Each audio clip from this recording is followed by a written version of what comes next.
If you know your Old Testament or Hebrew scripture, or if you love all things gems and jewelry, then you know that Aaron, brother of Moses, yes, that Moses, the Lord Jehovah has given unto you these 10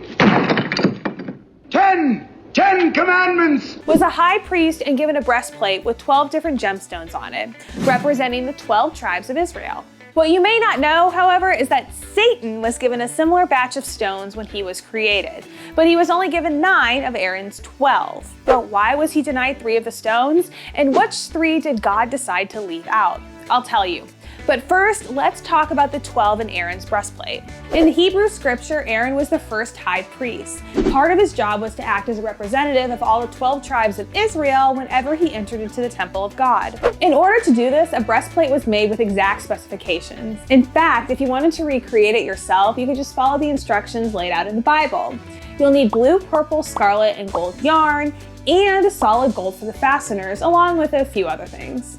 But as you know, we love gemstones on this channel, so the more interesting parts of the breastplate are the 12 different gemstones set in it. However, it's important to remember that due to variance in translation and addition, you may find 1 or 2 stones swapped around or replaced by another.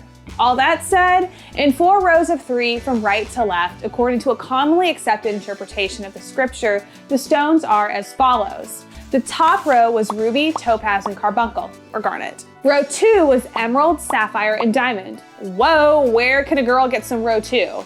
Row 3 was ligure or lapis, agate, and amethyst. And lastly, row 4 was beryl, onyx, and jasper. Now, you can make the breastplate from these specifications, but there's still a chance, even allowing for different translations and interpretations, that it wouldn't turn out exactly the same as Aaron's. Why is that, you ask? Well, you've heard us talk on this channel before about the gemstone identification mishaps that occurred for thousands of years and well into the 19th century. For a long time, anything green could be emerald. Blue stones were sapphires, and all that glittered was gold. In the 1500s, an English privateer thought he discovered gold in Canada and sent tons of it back home for smelting, only to find out that it was actually pyrite, or fool's gold. And in the 1800s, the ruby in one of the British crown jewels, the imperial state crown, was found to be spinel due to advances in gemological testing. This made for one very disappointed monarch. If you want to watch our video about the history of gem imposters, click here. All that to say, there's really no telling what stones were actually set into Aaron's breastplate, though we do know their intentions were good. And if that was good enough for God, then it's certainly good enough for YouTube. You know what wasn't good enough for God? Satan. Is that a stage name or something? God-given, I'm afraid. We all know that Lucifer is a bad hombre, but he wasn't always the landlord of hell. He was originally an angel, and a beloved one at that. However, most of us know that God and Lucifer kind of had a falling out of heaven.